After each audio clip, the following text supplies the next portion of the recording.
Dutta Choudhury. So let me start with what I am doing right now. Right now I am a scientific officer in the radiation and photochemistry division of the chemistry group at Bhabha Atomic Research Center, Mumbai. And in my role as a scientist, it is my responsibility to investigate chemical processes that are initiated by light.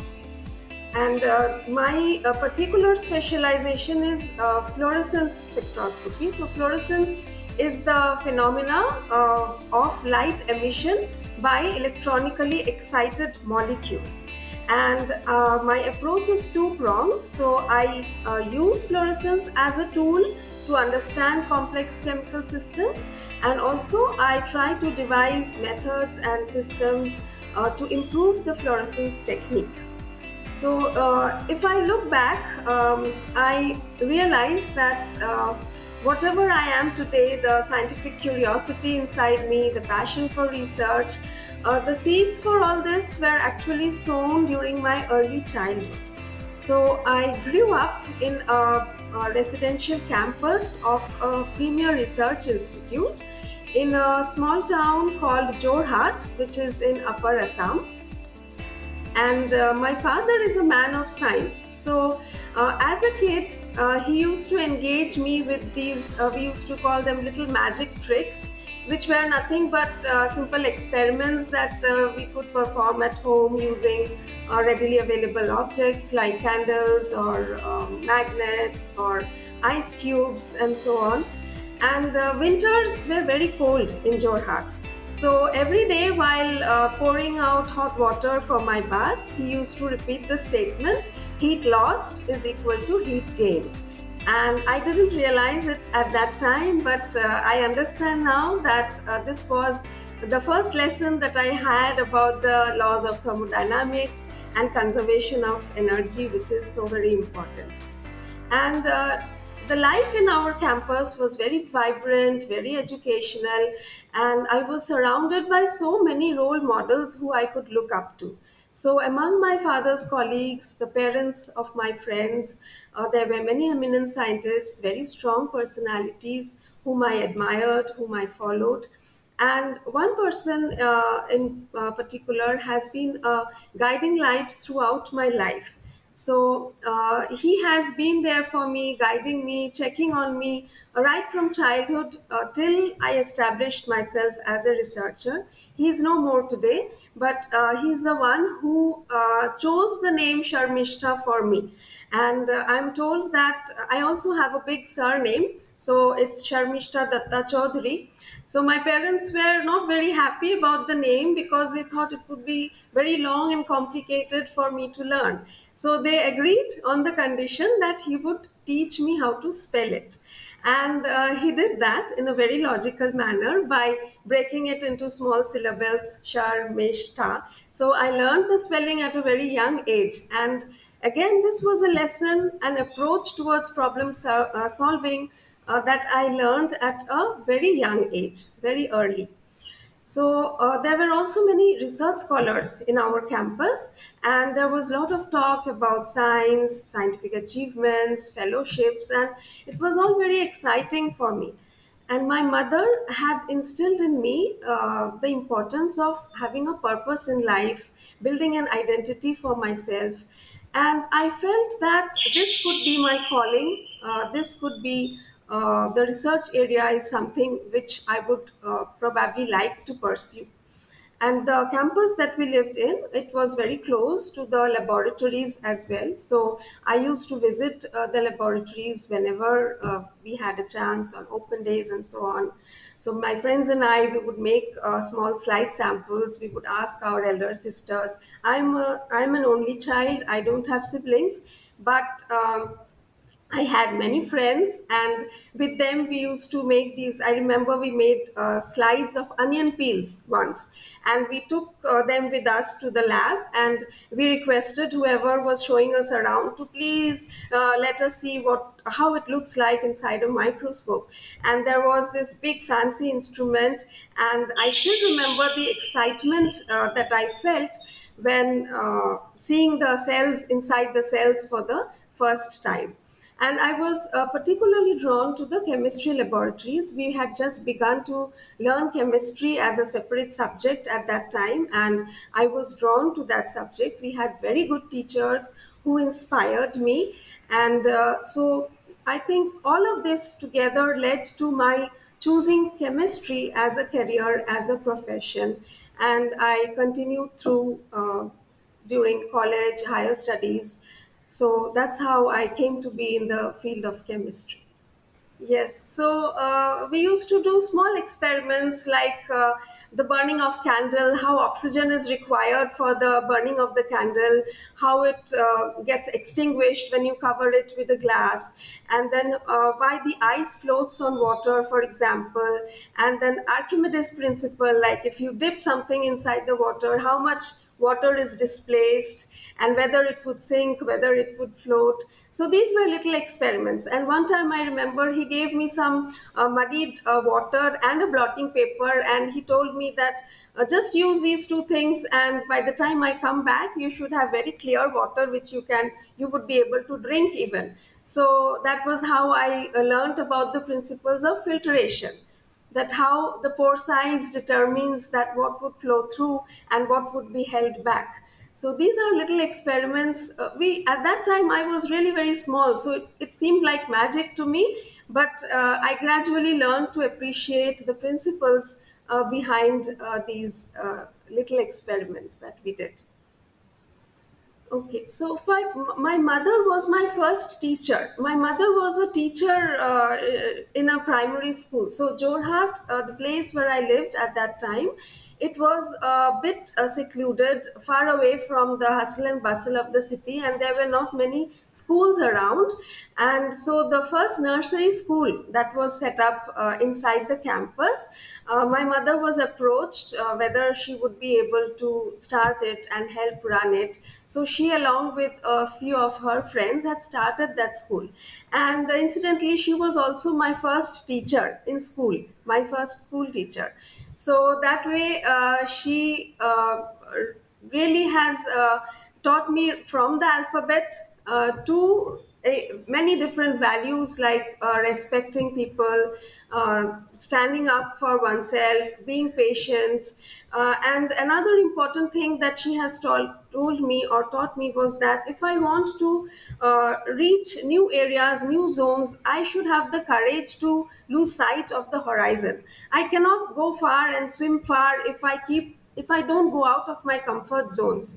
So that is another thing that she has instilled in me, which has given me really the courage to try out new things and not be bogged down by obstacles. So these are some of the values that I owe to my parents.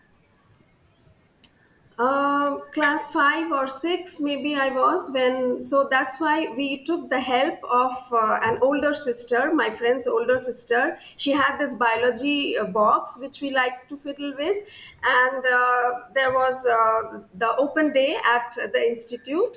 So we asked her to help us make some slides. She helped us in making the slide, the onion peels, but I still remember the day very clearly. And we took those slides with us to the lab, and that's how we got him to show. And regarding my schooling, so I was educated from class 1 to class 10. I got my education in Carmel Convent. So the school was also very, very important in shaping me and giving me good values. We used to have classes called moral science. It was a convent. We had nuns who would teach us. They were very strict, and the moral science classes really helped us in building our characters. So we learned what is right, what is wrong, and we still follow those till today. So those values are so deep seated. So I think the school had a very big role to play in shaping whoever I am today. And after that, for my 12th, I went to Kendriya Vidyalaya. So that was again a very good school. It was situated in a army campus, so the atmosphere there was a bit different, and they also arranged very nice exhibitions for us. I remember one particular science exhibition where I learned a lot. That was in Kendra Vidyalaya. And thereafter, I moved to a different state for my graduation. So this was in Orissa. This was Ramadevi Women's College. Incidentally, our president is also from that college, Ramadevi Women's College. And that time I had to stay in a hostel. So that was my first time out of home, and it was a bit scary in the beginning, but I had very good friends, I had very good mentors, I had an excellent local guardian who supported me through all my anxieties and whatever confusions or difficulties that I faced. And initially, I had language barrier because friends there would talk among themselves in Odia, and I didn't know the language. But staying in the hostel, I picked it up very fast, so I can speak many languages. My mother tongue is Bengali, but since I spent my childhood in Assam, I learned to speak Assamese.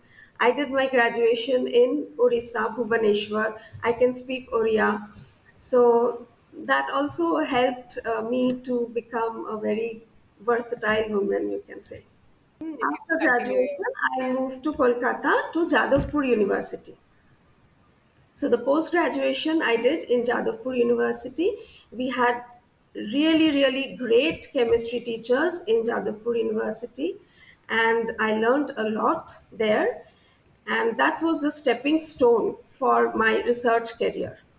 The education that I got at Jadavpur University, the environment, the hostel life, everything put together. So after Jadavpur, I moved on to PhD. I uh, got a chance to do PhD in an institute called Shaha Institute of Nuclear Physics, which is in Kolkata. It is an institute that belongs to the Department of Atomic Energy, and that is where I did my PhD. I had a very good PhD supervisor. She was a very sincere and dedicated lady. She is a very sincere and dedicated lady, and from her, I learned the value of hard work.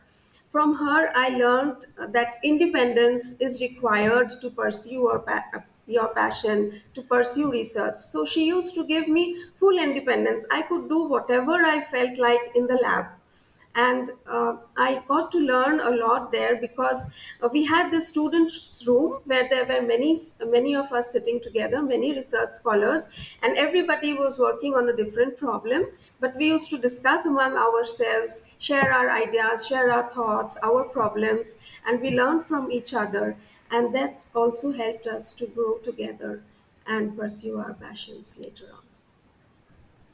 Okay, so for my thesis work, the topic that I was working on is magnetic field effects on photo-induced electron transfer reactions.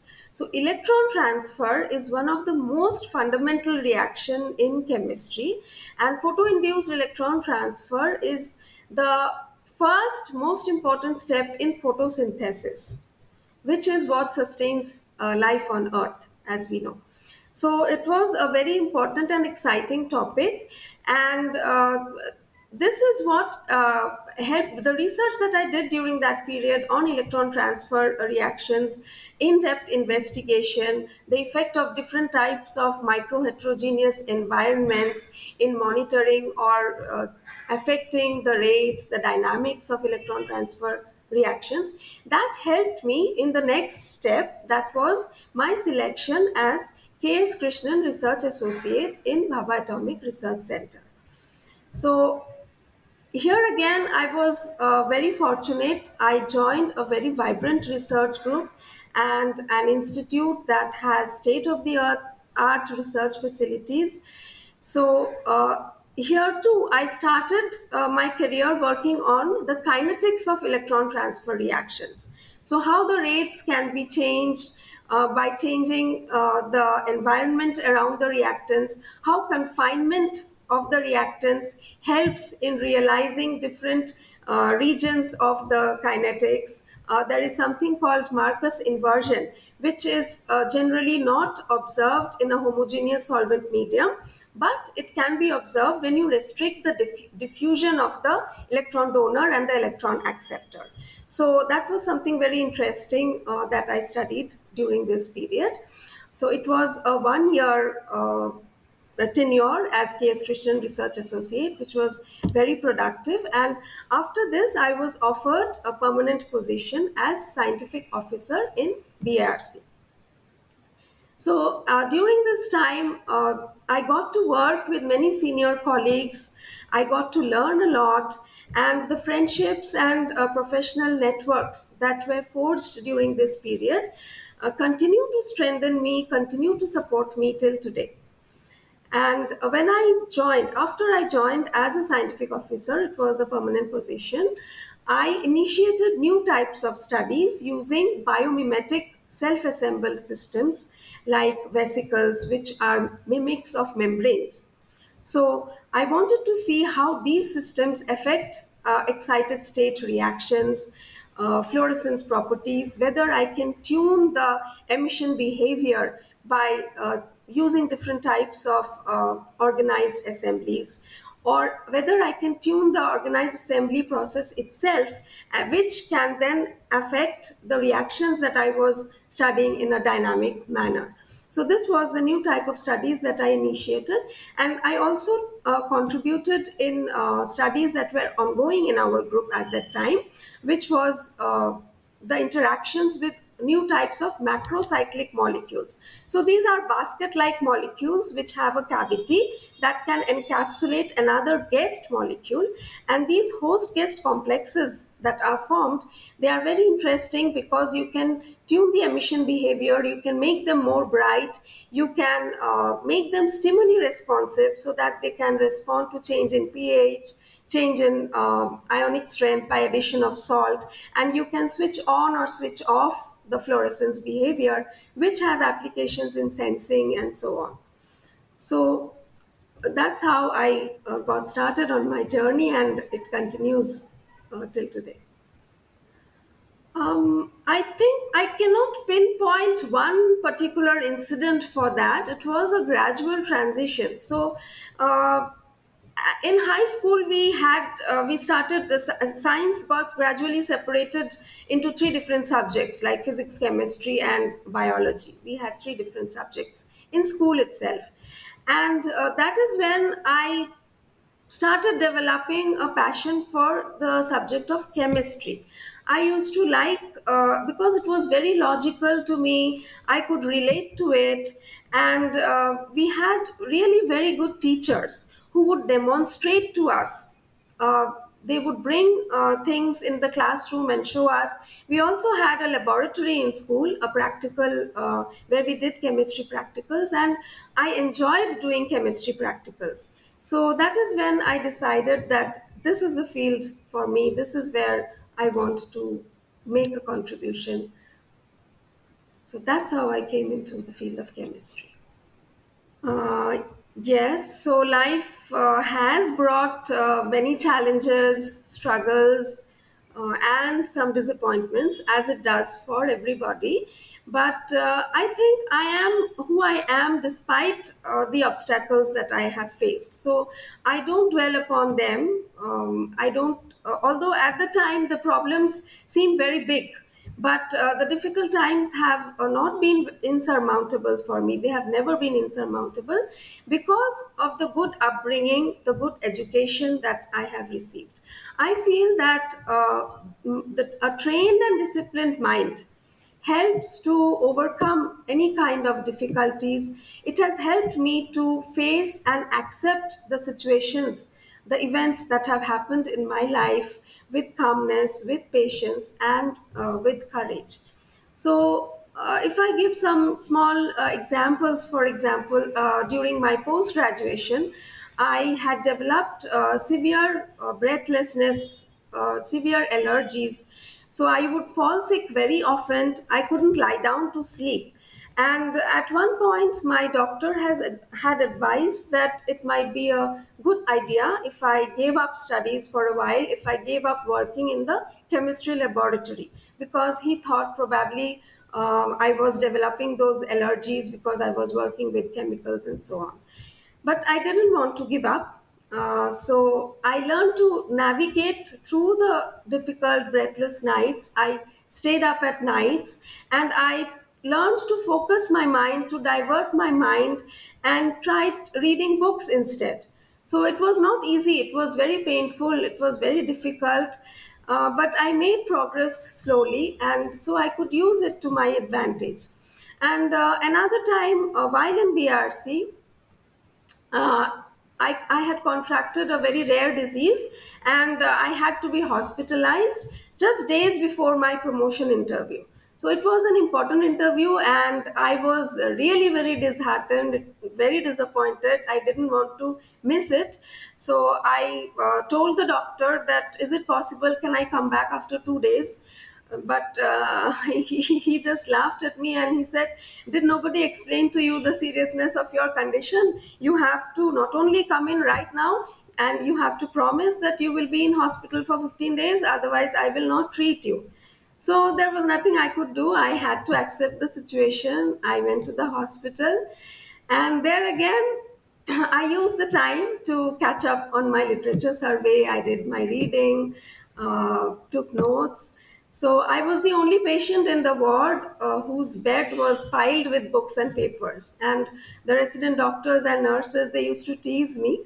But anyway, the it worked. The patients, the hard work bore fruit. So the interview was later rescheduled for me at a later date, and I could clear it. So I think investing in knowledge is what has given me the power to overcome difficulties and to liberate myself. You know? Yeah, milestones in my research career, there were many. So, as I said, I was working with the effect of different types of biomimetic assemblies on excited state properties, and we got very good results about tuning the excited state reactions by changing the surrounding environment. And my efforts, my contributions, they were noticed by the senior members in our institute, unbeknownst to me, and they recommended me for different award schemes of the government and scientific bodies.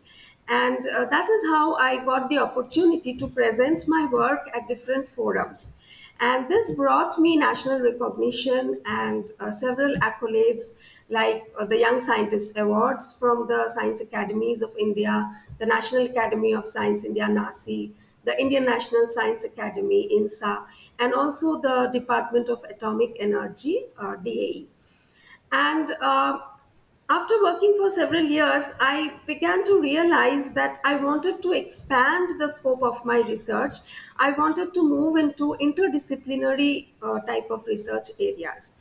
And again, my institute was very supportive. I got the permission, I got the support, and I wrote a research proposal and submitted it to the Indo US Science and Technology Forum, and it was selected. And I got the opportunity to visit the laboratory of Professor Lakovitz, who is one of the most renowned persons in the field of fluorescence. He has this very authoritative book on fluorescence, which is a resource both for experts as well as for any freshers. And I was always a follower and an admirer of Professor Lakovitz. So going to his laboratory at the University of Maryland, Baltimore in US was like a dream come true. And the time that I spent in his laboratory was very productive. He was an excellent mentor for me. He showed me how to think differently, how to look at a problem from different perspectives, and how to identify the prospects in them. So that is something which helped me in my career, and we published some really very good papers during that period. And I continue to work on that topic, and I continue to publish good papers in that topic. So after coming back, I could carry forward my research with more vigor, more enthusiasm. And at that time, I also received an award grant, a research grant. It was the SCRB Women Excellence Award. And that helped me to build a small optical setup for measuring fluorescence at different angles. So after that, I have also developed many different facilities in our laboratory, and today I am in a senior scientific position in our department, and I am looking forward to more leadership opportunities which can continue to challenge me and continue to help me grow. Okay. So, as I mentioned earlier, I work in the field of fluorescence. So, fluorescence, or more broadly speaking, luminescence, has applications in all areas, diverse areas across chemistry and biology, be it DNA sequencing or medical diagnostics or imaging or even energy saving light emitting devices. So, fluorescence plays a big role in all of these areas. And through my studies, I try to advance the field of fluorescence by tuning fluorescence using supramolecular assemblies, by developing stimuli responsive systems, and by coupling fluorescence with plasmonic nanoparticles of gold or silver. So, fluorescence, although it is a very, very sensitive technique, and that is why it is routinely used for detecting different kinds of chemical or biological analytes, even for your COVID detection, fluorescence was the technique that was used because it is a very, very sensitive technique. But despite that, classical fluorescence has certain limitations.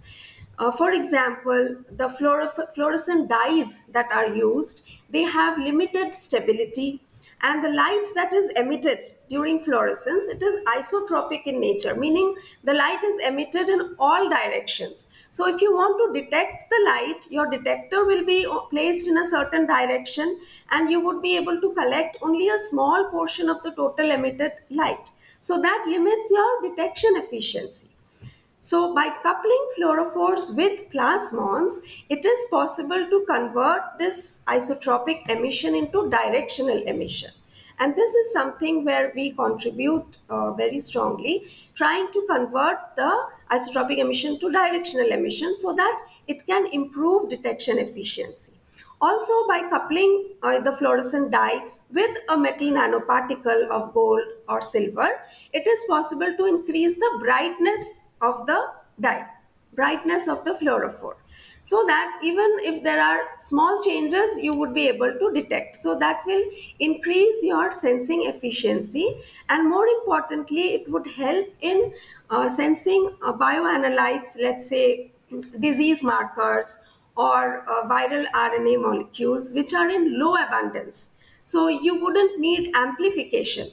If your detection methodology is strong enough, then you wouldn't need to amplify the biomaterial that you have for detection, or you wouldn't need to do different washing steps. You can increase the efficiency of your detection system just by coupling the fluorophore with a plasmonic nanoparticle.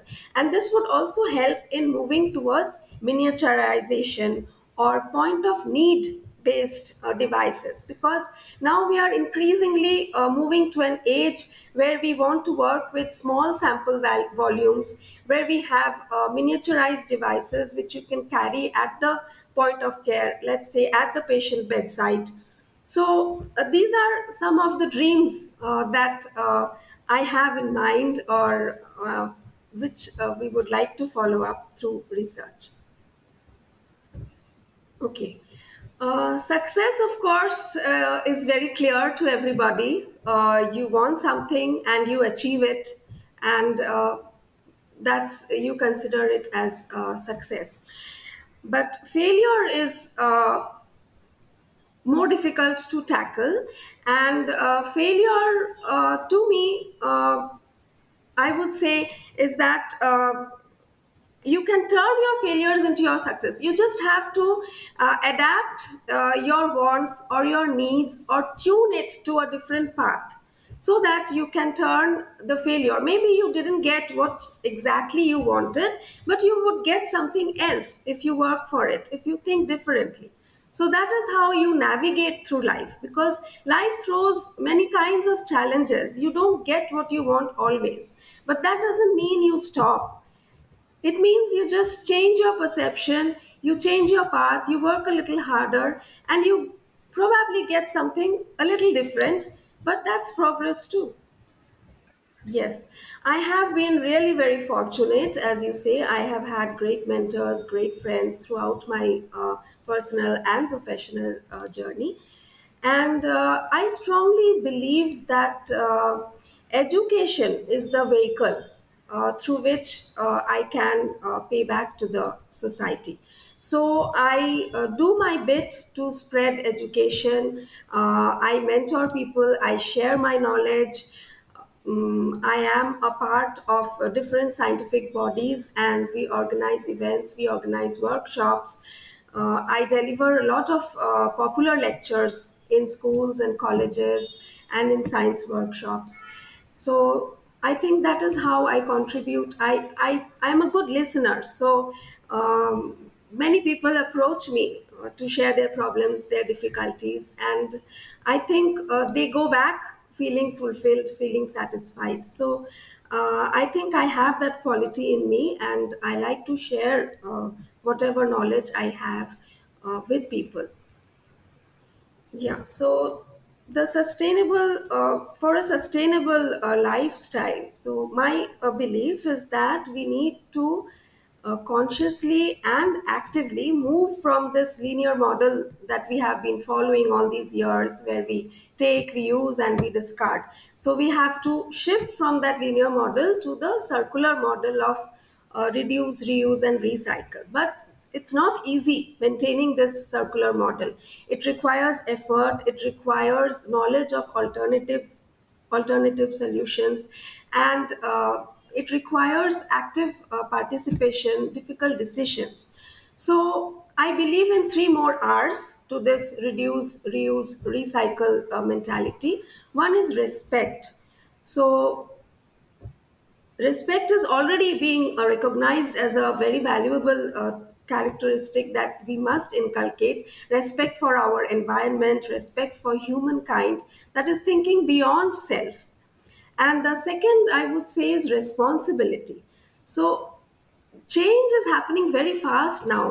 It's at an alarming rate. We already know how the biodiversity is dwindling, the energy scarcity that we are facing, and so it's no longer the time to sit and wait for top-down guidance. So we have to do things bottom up now. So it's time where every person needs to take responsibility and take action, no matter how small the step. It could be as simple as switching off the lights when leaving the room. Many of us don't even do that.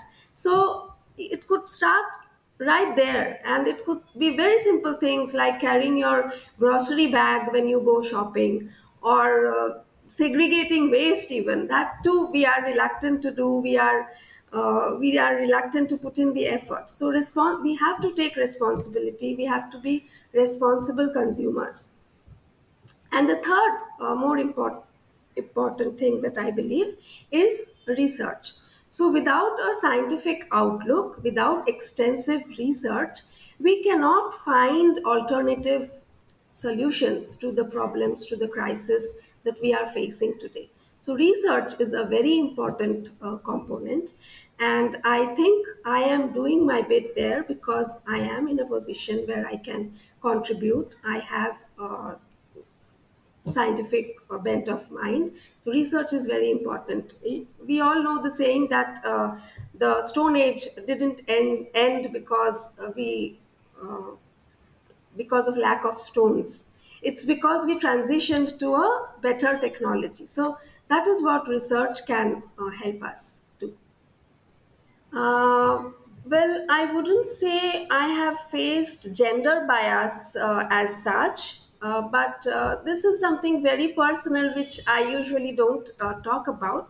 So, that is when I was just beginning my career in BRC. uh, I had relationship problems. So I was married, but for some reason we had to separate. So that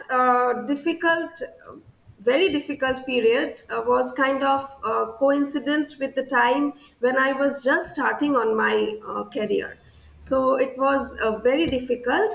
But again, as I said, I diverted my mind. It was not easy, it was very difficult. I tried to focus on science, on my research, instead of crying about what didn't happen. So that's how. And I got support from my institute, not particularly because of the incident that were going on in my personal life, but because of the efforts that I had put in. So it was at that time that I got these recommendations for different awards. I got opportunities to present my work at different forums. So it was a different area from whatever was going on in my personal life. So this was a challenge again that I think I have overcome personally. Um Okay.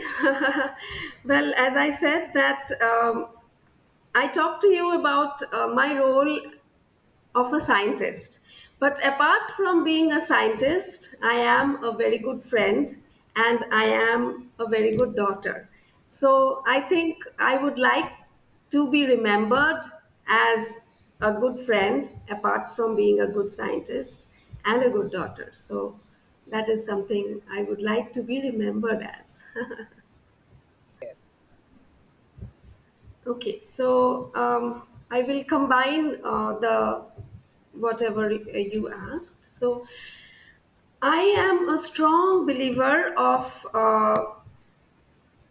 Louis Pasteur's dictum, that is, chance favors the prepared mind. And it requires years and years of training, relentless dedication, and lot of hard work, and of course, failures to prepare the mind. So, I would say the mantra to lead a fulfilling life is just hard work and perseverance.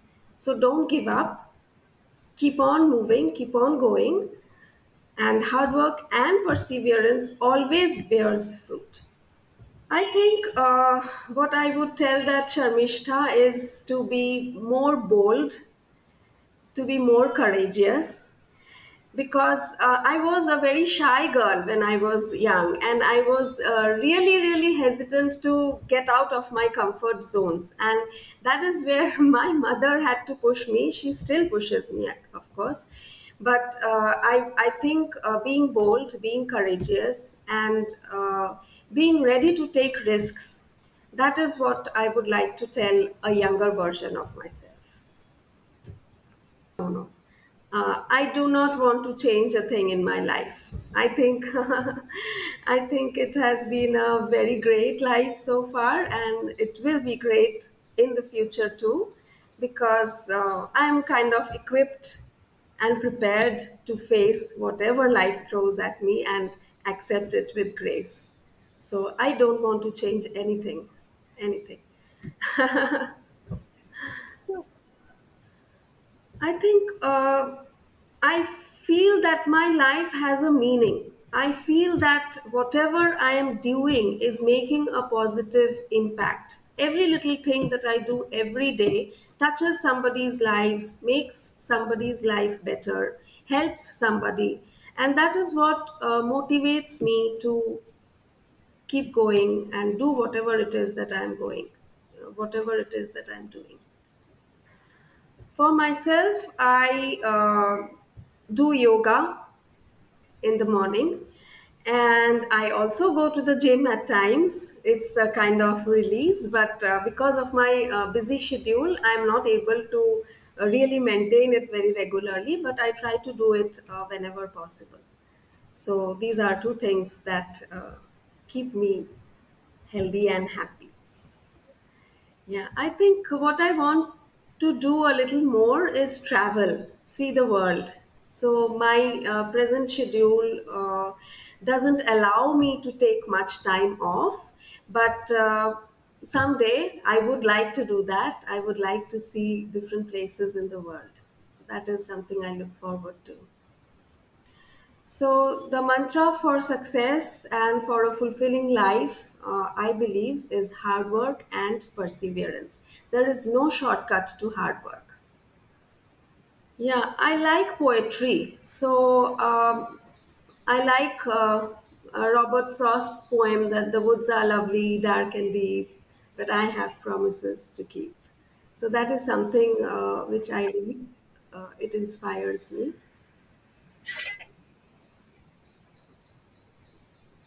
And I also like Harper Lee's book, To Kill a Mockingbird. That is another book that I like to read from time to time. It's a, I don't know, I like that book.